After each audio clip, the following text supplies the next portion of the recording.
Apple phone மொத்தமே சைனால இருந்து தயாரிக்கிறாங்க. இப்ப சைனால இருந்து வந்த 54% டாக்ஸ்னா அந்த டாக்ஸ் இவர் கொடுக்க போறது யாரு? அமெரிக்க நிறுவனம், அமெரிக்க மக்கள். அதிகமான டாக்ஸ் கொடுக்க போறது அமெரிக்க நிறுவனம் தான். அதிகமான காசு கொடுத்து வாங்க போறதும் அமெரிக்க மக்கள் தான். டெஸ்லா அமெரிக்க நிறுவனம், பிரபலமான நிறுவனம், எல்லாம் சைனால தான் ப்ரொடக்ஷன் பேஸ் வச்சிருக்காங்க. சோ நிறைய அங்க காஸ்ட் ஆஃப் டூயிங் பிசினஸ், அத ஒரு செலவு ரொம்ப அதிகமாகும். அப்படிங்கறதுனால தான் இது ஒரு வின் வின் சிச்சுவேஷன்.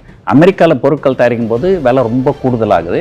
அதை ஒரு இந்தியா, சைனா மாதிரி ஒரு கொஞ்சம் ஏழை நாடுகளில் பண்ணாக்கா அவங்களுக்கு செலவு குறையும். அதே நேரத்தில் இங்கே இருக்கிறவங்களுக்கு ஒரு வேலை வாய்ப்பு கிடைக்கும் அப்படின்னு சொல்லிட்டு இவர் அண்ணா ஒன்றா நான் அமெரிக்கா தான் ஃபர்ஸ்ட்டு அப்படின்றாரு. அப்போ நம்ம பாரத பிரதமருக்கு பாகிஸ்தான் தான் ஃபர்ஸ்டா, இல்லை பாகிஸ்தான் பிரதமருக்கு இந்தியா தான் ஃபர்ஸ்டா? எல்லா நாடுமே, எல்லா நாட்டு அதிபர்களுமே தன்னோட நாடு தான் முதல். அதுக்காக தான் ஒன்று அந்த பதவியில் உட்கார வச்சிருக்கிறாங்க. இப்போ ஒரு டெஸ்லா எடுத்துக்கோங்க. இங்கே ஒரு டாடா மோட்டார்ஸ் இருக்குது, ஈவி, மஹிந்திரா எலக்ட்ரிக் வெஹிக்கிள்ஸ் இருக்குது. பட் டெஸ்லா கூட போட்டி போடுறது கொஞ்சம் கஷ்டம். ஏன்னா அவங்களுடைய ஸ்கேல் ஆஃப் ஆப்ரேஷனு, நீங்கள் ஒரு சின்ன உதாரணத்துக்கு சொல்ல பாருங்க. நீங்கள் தமிழில் ஒரு திரைப்படம் எடுக்கிறதுக்கும், ஹிந்தியில் ஒரு திரைப்படம் எடுக்கிறதுக்கும், ஆங்கிலத்தில் ஒரு திரைப்படம் எடுக்கிறதுக்கும் வித்தியாசம் இருக்குது. ஏன்னா இங்கே இருக்கிற தமிழில் ஒரு திரைப்படம் எடுத்திங்கன்னா ஒரு 7 கோடி பேர் தான் பார்ப்பாங்க. ஆனால் ஹிந்தியில் திரைப்படம் எடுத்திங்கன்னா 100 கோடி பேர் பார்ப்பாங்க. ஆங்கிலத்தில் படம் எடுத்திங்கன்னா 500 கோடி பேர் பார்ப்பாங்க. அதனால் அவங்களால அதிகமான பொருட்செலவு பண்ண முடியும்.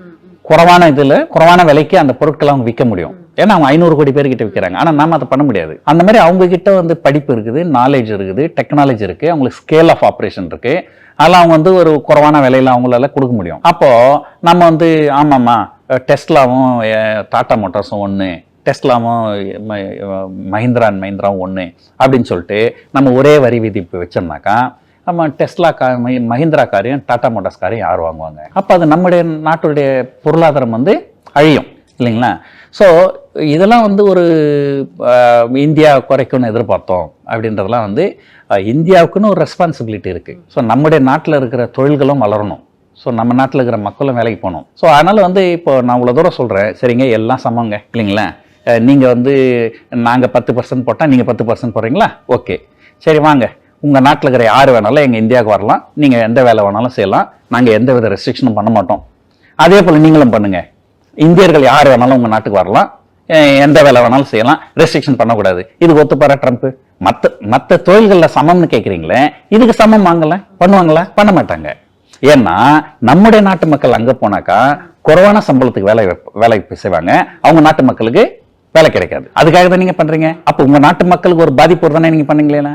அதே தான் நாங்க பண்ணி ஆகணும். உங்களுக்கு நாங்களும் இங்க இருக்கிற கார் நிறுவனங்களும் உங்க கார் நிறுவனம் சமம்னு சொன்னா நீங்க 1 கோடி கார் தயாரிக்கிறீங்க, நாங்க 10 லட்சம் கார் கூட தயாரிக்கிறதுல உங்களுக்கு ஸ்கேல் ஆஃப் ஆப்ரேஷன்ல காஸ்ட் கம்மியாயிடும்.